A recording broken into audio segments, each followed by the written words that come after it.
جب تک عورت یہ گناہ کرنا نہیں چھوڑتی اس عورت کی کوئی نماز قبول نہیں کی جاتی۔ حدیث نبوی صلی اللہ علیہ وآلہ وسلم ہے کہ جو عورت بس یہ ایک گناہ کرتی ہے، چاہے وہ کتنی ہی نمازیں پڑھ لے، تہجد پڑھ لے، کوئی نماز قبول نہیں ہوگی۔ زندگی میں ایک بار ضرور سن لے، بسم اللہ الرحمن الرحیم۔ قبولیت اعمال ایک راز ہے جو موت کے بعد ہی کھلے گا، اور اگر اعمال کے قبول و عدم قبول کا معلوم کرنا اتنا آسان ہوتا تو ریاکاروں اور بدعتیوں کی اتنی کثرت نہ ہوتی۔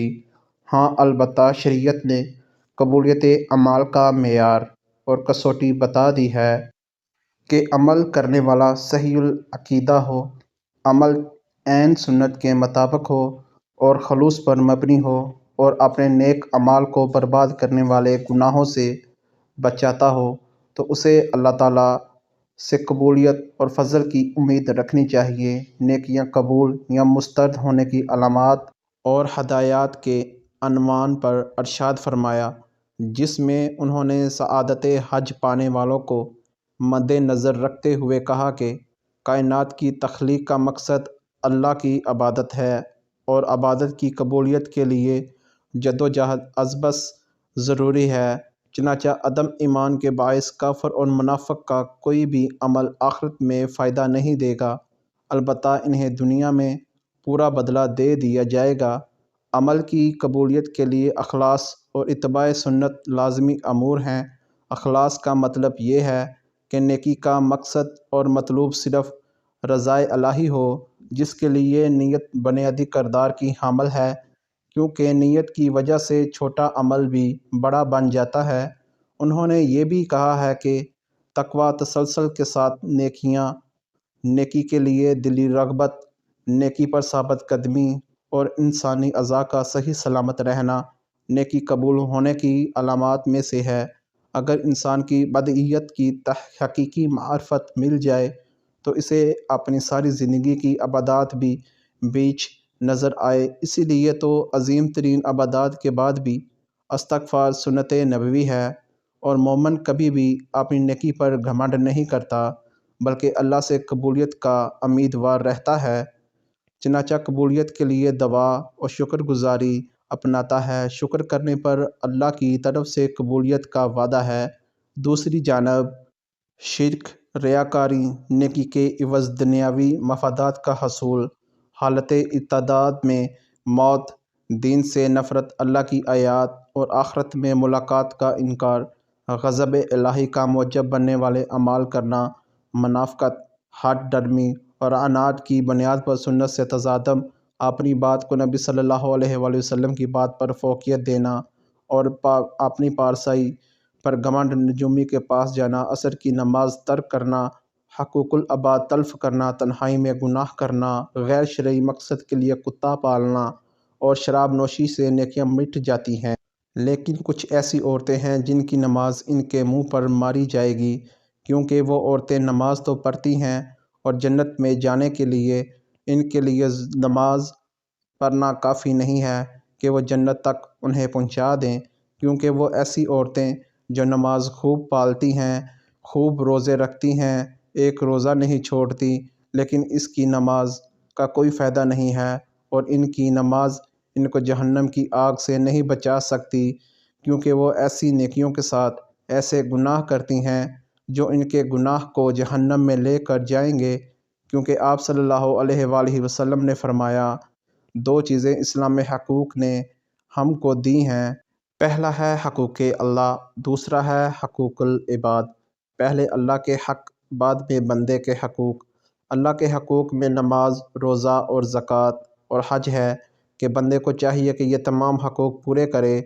پھر اس کے بعد جو حقوق العباد ہے وہ بہت مشکل ہے، کیونکہ اگر حقوق اللہ میں سے کسی ایک حق کی پامالی ہوگی تو اللہ تعالیٰ سے آپ توبہ کریں تو اللہ تعالیٰ معاف فرما دے گا، کیونکہ وہ غفور الرحیم ہے۔ لیکن اگر حقوق العباد میں سے کسی حق میں پامالی ہوگی تو حقوق العباد کی معافی نہیں ہے۔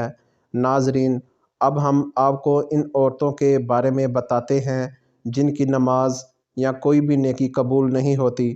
رسول اکرم صلی اللہ علیہ وآلہ وسلم نے یہ بات بھی بیان کی تھی، جو عورت جوان ہو جائے جب تک سر پر دوپٹہ نہیں ہے اس کی نماز نہیں ہوتی، اور آپ نے یہ بھی فرمایا جو اپنے بالوں کو نہیں ڈھانپتی اس کی نماز قبول نہیں ہوتی۔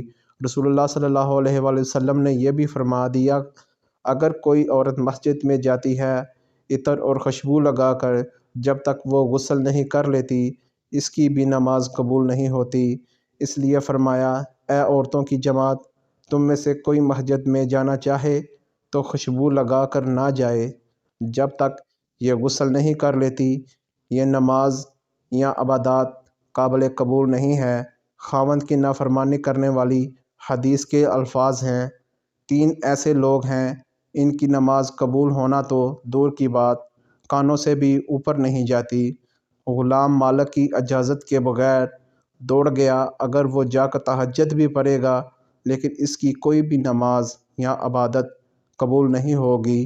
ایسی عورت جو اپنے خاوند کو ناراض کر کے رات گزارتی ہے اس کی بھی نماز قبول نہیں کی جاتی، اور ایسا انسان جو لوگوں کو نماز تو پڑھاتا ہے لیکن لوگ اس کی امامت پر خوش نہیں ہیں، پسند نہیں کرتے، شرط یہ ہے کہ کوئی شرعی سبب ہو، ویسے مزاج کی بات نہ ہو۔ ایسا انسان اگر کسی سبب کی وجہ سے لوگ اسے پسند نہیں کرتے تو ایسے انسان کی نماز بھی قبول نہیں ہوتی۔ حضرت ابو ہریرہ سے روایت ہے کہ آپ صلی اللہ علیہ وآلہ وسلم نے فرمایا، 3 لوگوں کی نماز قبول نہیں ہوتی، نہ کوئی نیکی اوپر چڑھتی ہے بھاگے ہوئے غلام کی جب تک کہ اپنے مولا کے پاس نہ آ جائے اور اس کے ہاتھ میں اپنا ہاتھ نہ دے۔ 2 ایسی عورت جس سے اس کا شوہر ناراض ہو۔ 3 اور مست شرابی کی جب تک شراب کا اثر ختم نہ ہو جائے۔ اس حدیث کے فائدے میں لکھتے ہیں، مرد عورت پر نگراں ہے اور عورت اس کے ماتحت ہے۔ خدا کے بعد عورت کے لیے شوہر ہی ہے۔ والدین کے حق پر شوہر کا حق غالب ہو۔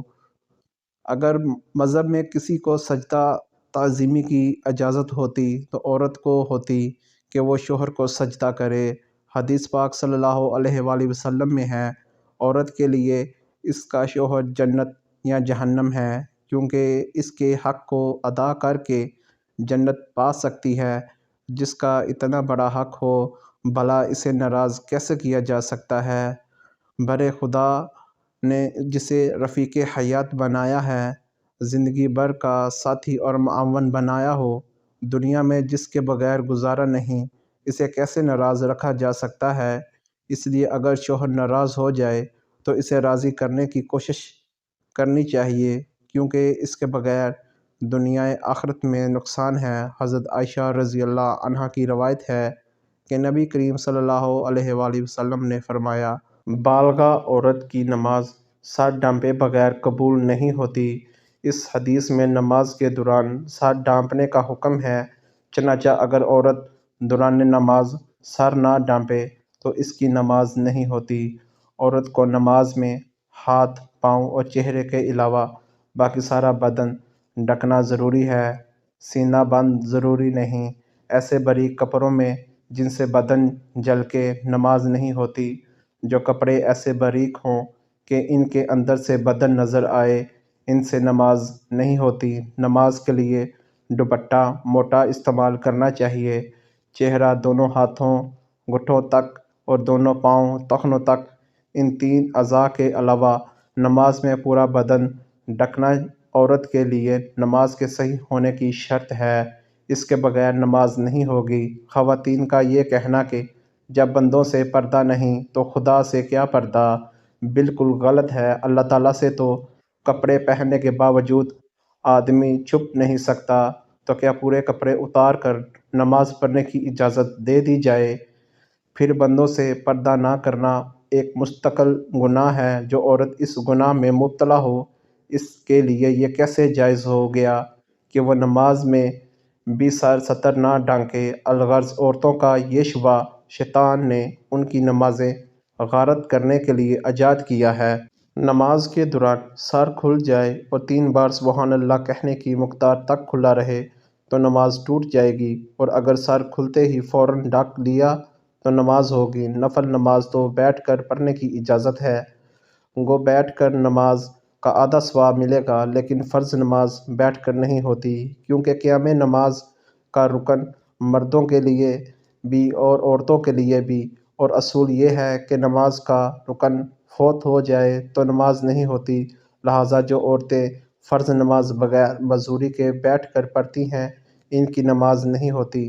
ہاں، جسم کا صحیح طریقے سے ڈھانکنا ضروری شرط ہے، پہنچوں تک ہاتھ کھلے ہوں تو مضحکہ نہیں، سینے پر اوڑھنی ہونی چاہیے، سجدے میں دوپٹہ نیچے آ جائے تو بھی نماز ہو جاتی ہے۔ عورتوں کا جمع ہو کر اس طرح نفل نماز جماعت کے ساتھ ادا کرنا بدترین بدعت ہے اور متعدد غلطیوں کو مجموعہ ہے، جس کی وجہ سے وہ سخت گناہ گار ہیں۔ اور نیل پالش اور آدھی آستین والی عورتوں کی تو انفرادی نماز بھی نہیں ہوتی۔ فجر کی نماز تو عورتوں کو اول وقت میں پڑھنا افضل ہے اور دوسری نمازیں مسجد کی جماعت کے بعد پڑھنا افضل ہے۔ جمعہ جماعت اور عیدین کی نماز عورتوں کے ذمہ نہیں ہے۔ ان حضرت صلی اللہ علیہ وآلہ وسلم کا بابرکت زمانہ چونکہ شر و فساد سے خالی تھا، ادھر عورتوں کو ان حضرت صلی اللہ علیہ وآلہ وسلم سے احکام سیکھنے کی ضرورت تھی، اس لیے عورتوں کو مساجد میں حاضری کی اجازت تھی، اور اس میں بھی یہ قیود تھی کہ باپردہ جائیں، میلی کچیلی جائیں، زینت نہ لگائیں۔ اس کے باوجود عورتوں کو ترغیب دی جاتی کہ وہ اپنے گھروں میں نماز پڑھیں، چنانچہ حضرت عبداللہ بن عمر رضی اللہ عنہ سے روایت ہے کہ ان حضرت صلی اللہ علیہ وآلہ وسلم نے فرمایا، ترجمہ: اپنی عورتوں کو مسجدوں سے نہ روکو اور ان کے گھر ان کے لیے زیادہ بہتر ہیں۔ حضرت عبداللہ بن مسعود رضی اللہ عنہ سے روایت ہے کہ رسول اللہ صلی اللہ علیہ وآلہ وسلم نے فرمایا، ترجمہ: عورت کو اپنے کمرے میں نماز پڑھنا اپنے گھر کی چار دیواری میں نماز پڑھنے سے بہتر ہے، اور اس کا پچھلے کمرے میں نماز پڑھنا اگلے کمرے میں نماز پڑھنے سے بہتر ہے۔ مسند احمد میں حضرت ام حمید سعدیہ رضی اللہ عنہا سے مروی ہے کہ انہوں نے عرض کیا، یا رسول اللہ صلی اللہ علیہ وآلہ وسلم، میں آپ کے ساتھ نماز پڑھنا پسند کرتی ہوں۔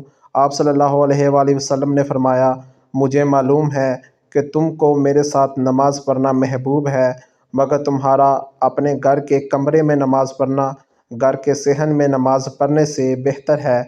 اور گھر کے صحن میں نماز پڑھنا گھر کے احاطے میں نماز پڑھنے سے بہتر ہے، اور احاطے میں نماز پڑھنا اپنے محلے کی مسجد میں نماز پڑھنے سے بہتر ہے، اور اپنے محلے کی مسجد میں نماز پڑھنا میری مسجد میں میرے ساتھ نماز پڑھنے سے بہتر ہے۔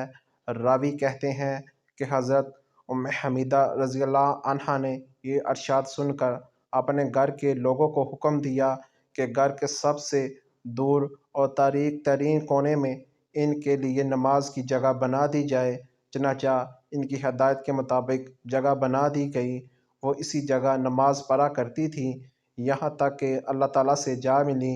یہ تو ان حضرت صلی اللہ علیہ وآلہ وسلم کے دور سعادت کی بات تھی، لیکن بعد میں جب عورتوں نے ان قیود میں کوتاہی شروع کر دی جن کے ساتھ ان کو مساجد میں جانے کی اجازت دی گئی، تو فقہائے امت نے ان کے جانے کو مکروہ قرار دیا۔ ام المومنین حضرت عائشہ صدیقہ رضی اللہ عنہا کا ارشاد ہے، ترجمہ: عورتوں نے جو نئی روش اختراع کر لی ہے، اگر رسول اللہ صلی اللہ علیہ وآلہ وسلم اس کو دیکھ لیتے تو عورتوں کو مسجد سے روک دیتے، جس طرح بنو اسرائیل کی عورتوں کو روک دیا گیا تھا۔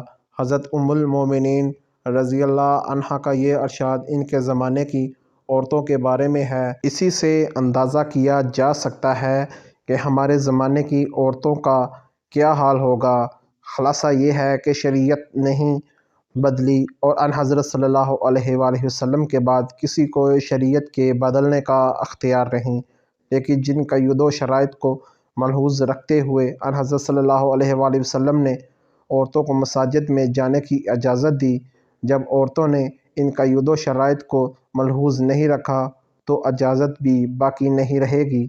اس بنا پر فقہائے امت نے جو در حقیقت حکمائے امت ہیں، عورتوں کی مساجد میں حاضری کو مکروہ قرار دیا، گویا یہ چیز اپنی اصل کے اعتبار سے جائز ہے۔ مگر کسی کو عارضے کی وجہ سے ممنوع ہو گئی ہے، اور اس کی مثال ایسی ہے کہ وبا کے زمانے میں کوئی طبیب امرود کھانے سے منع کر دے۔ اب اس کے یہ معنی نہیں کہ اس نے شریعت کے حلال و حرام کو تبدیل کر دیا، بلکہ یہ مطلب ہے کہ ایک چیز جو جائز حلال ہے وہ ایک خاص موسم اور ماحول کے لحاظ سے مضر صحت ہے، اس لیے اس سے منع کیا جاتا ہے۔ اللہ پاک ہمیں دین کی سمجھ نصیب فرمائے اور ہمارے خاتمہ ایمان پر فرمائے۔ اللہ پاک ہمیں نیک عمل کرنے کو توفیق عطا فرمائے۔ اللہ پاک میری اور آپ کی بخشش فرمائے، آمین۔ ناظرین، کمنٹ باکس میں ایک بار صلی اللہ علیہ وسلم ضرور ٹائپ کریں۔